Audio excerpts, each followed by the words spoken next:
मधुर जी का साहित्यिक पक्ष जो है वो तो आप सबको मालूम है, आप सब उनसे परिचित हैं, प्रभावित हैं।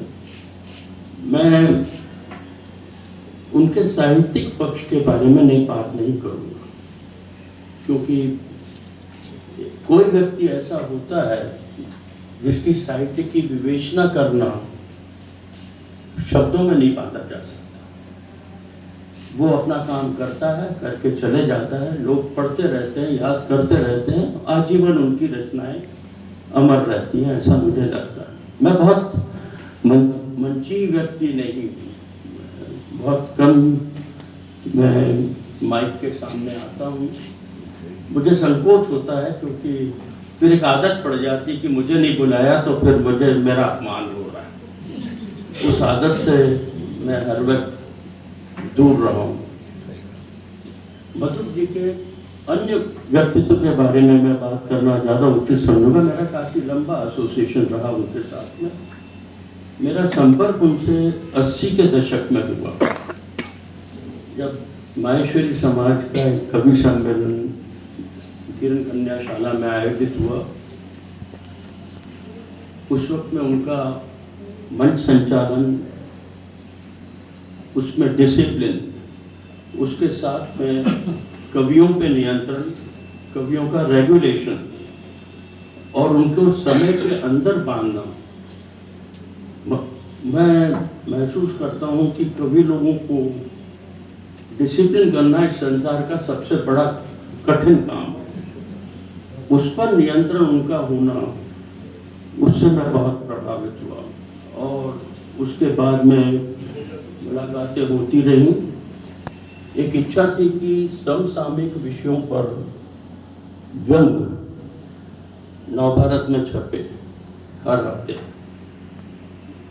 उनसे चर्चा हुई, उन्होंने भी स्वीकार किया कि ये एक आइडिया अच्छा है। हम लोग स्वतंत्र लेखन के आदी हैं, पर विषय विशेष पर अगर लिखना है तो हो सकता है कि मैं कभी कमज़ोर पड़ जाऊं। कभी भी मैं कहा आप हिम्मत करिए, लिखिए। वैसे भी व्यंग जो है वो वर्तमान परिस्थितियों पे ही लिखा जाता है, तो आप ज़्यादा सक्षम हैं। उन्होंने लिखना चालू किया।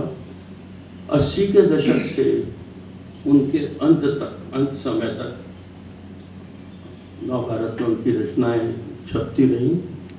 बीच में उन्होंने ब्रेक मांगा कि मैं एक किताबें अगर एक प्रकाशित कर रहा हूँ तो अगर इसको साप्ताहिक की जगह हम लोग मासिक अगर कर सकें। मैंने कहा उसमें कोई हर्जा नहीं, पर कंटिन्यूटी आपकी बनी रहनी चाहिए। बीच में जब वो 2-2.5 महीना काफ़ी क्रिटिकल थे, तब मैंने रचनाओं का प्रकाशन बंद किया। उसके बाद में जब वो अस्पताल से आए, उनका फ़ोन आया, भाई साहब रचना का प्रकाशन आपने बंद किया। मैंने कहा मैं बासी रचनाएं नहीं देना चाहता, मुझे ज्वलंत मधु पांडे की रचनाएं चाहिए। उन्होंने फिर लिखा, 2 रचनाएं उन्होंने भेजी, वो प्रकाशित हुई। और उसके बाद में एक पुरानी रचना उनकी प्रकाशित करके कुछ कॉलम को मैंने बता दिया।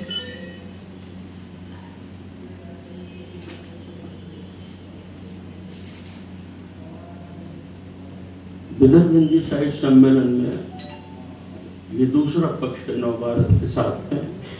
मैंने उन्हें आग्रह किया कि अगर आपके जैसा व्यक्ति यहाँ पर साहित्यिक दृष्टि से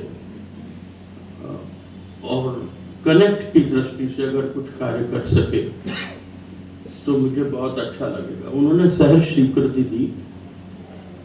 जिस तरीके से उन्होंने यहाँ पर हमारे जितने वार्षिक अधिवेशन हैं, वार्षिक कार्यक्रम हैं, उपक्रम हैं, उपक्रम के संयोजक, सह संयोजक, सहयोगी सबसे इंटरैक्ट करते हुए, सबका उत्साह बढ़ाते हुए सतत संपर्क रखा। मोर भवन को उन्होंने ज्वलंत बनाया, जीवित बनाया। और मेरे ख्याल से आज हिंदी के लिहाज से भारतवर्ष में सबसे ज़्यादा कार्यक्रम देने वाली संस्था विदर्भ हिंदी साहित्य सम्मेलन नागपुर है।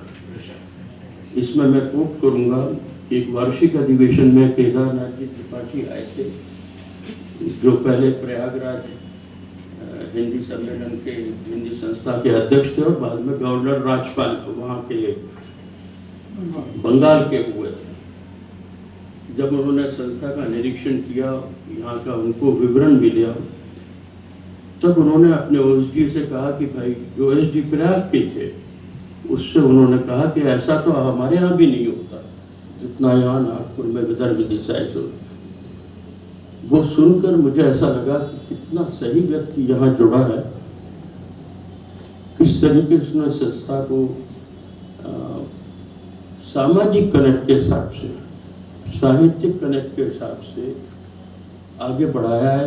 मैं उनका आजीवन उपकार इस मामले में मानूंगा। थोड़ा सा लीक से हट के बात कर रहा हूं मैं। 1970 के दशक में एक दो समान व्यक्तियों की बात कर रहा हूं मैं। 1970 के दशक में जब मैं भोपाल संस्करण देखता था नवभारत, उस वक्त में हमारे जो भोपाल के संपादक थे यादव जी, वो शरद जी को मिलाने लाए मुझसे, शरद जोशी जी को। उन्होंने कहा कि ये अच्छा लिखते हैं, यंग ठीक है। दो तीन रचनाएं वो लाए थे साथ में, देखा। उस वक्त में एंटी एस्टेब्लिशमेंट व्यंग ज़्यादा होते थे। आजकल गद्य के रूप में आपने देखा होगा कि काफ़ी मंची लोग बहुत फूहड़ तरीके से गद्य पाठ करते हैं। नाम उनका अखिल भारतीय स्तर पर है, परंतु उनके गद्य को सुनकर वो टेस्ट नहीं आती जो शरद जोशी के गद्य को सुनकर आती थी। मैंने कहा कि आप लिखिए, और कितना लिखेंगे, कैसा आप छापना चाहेंगे।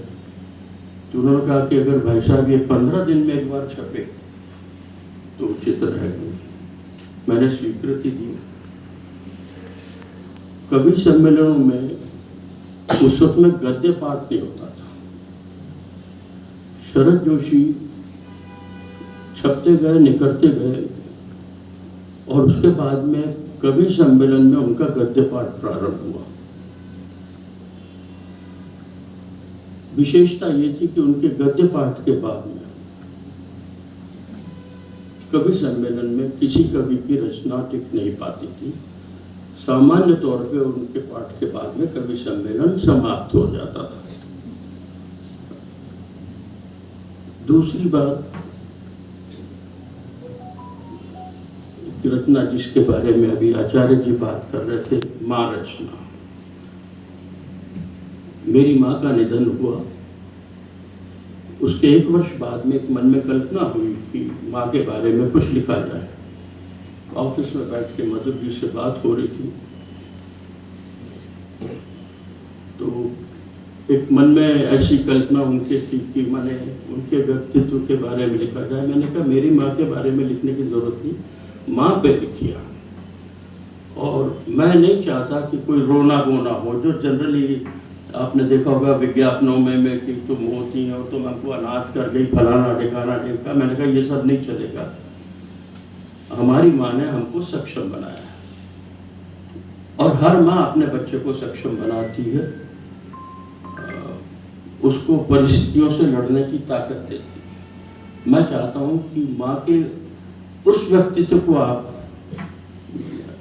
अगर शब्दों में ला सकें कि वो कितनी कठोर भी होती है और कितना ममता भी रहती है। वो बच्चे को डिसिप्लिन में रखती है, परंतु बच्चे को चोट लगने पर सबसे पहले वही संभालती है। वो चोट उसके मन पे लगती है। मधुर जी जरा से भाव विवल हो गए। कोमल हृदय के कवि लोगों की विशेषता मालूम है आपको, कोमल हृदय के। बोले भाई साहब ये तो बहुत अलग तरह की चीज है। मैंने कहा इसमें हर्जा क्या है? Why should you cry for your brother? आप माँ को ऐसा याद करिए जिसमें उनका वो स्वरूप दिखे, उस पर से उन्होंने ये रचना लिखी। बहुत इस चीज़ को मैंने कभी प्रचारित नहीं किया कि वो रचना माँ के बारे में लिखी गई है। और फिर उन्होंने वो सागर से उपमा दी, पहाड़ से उपमा दी, सब चीज़ों से उपमा दी कि उनका जो चरित्र है उससे विपरीत भी कैसे माँ हो सकती है, कठोर भी उतनी हो सकती है और कोमल भी उतनी हो। शरद जोशी और मधु पांडे की दो रचनाओं में एक ही सामंजस्य था। शरद जोशी के गद्य पाठ के बाद में कवि सम्मेलन समाप्त हो जाता, मधु पांडे की माँ रचना के पठन के बाद में कवि सम्मेलन समाप्त हो जाता। मैं सौभाग्यशाली हूँ कि मंच पे ऐसे दो सशक्त व्यक्ति जिनके साथ में मैं रहा, शरद जी भी साथ छोड़ गए और मधु जी भी साथ छोड़ गए। मैं नवभारत की ओर से और विदर्भ हिंदी साहित्य सम्मेलन ऐसे सहयोगी को विनम्र श्रद्धांजलि अर्पित करता हूँ।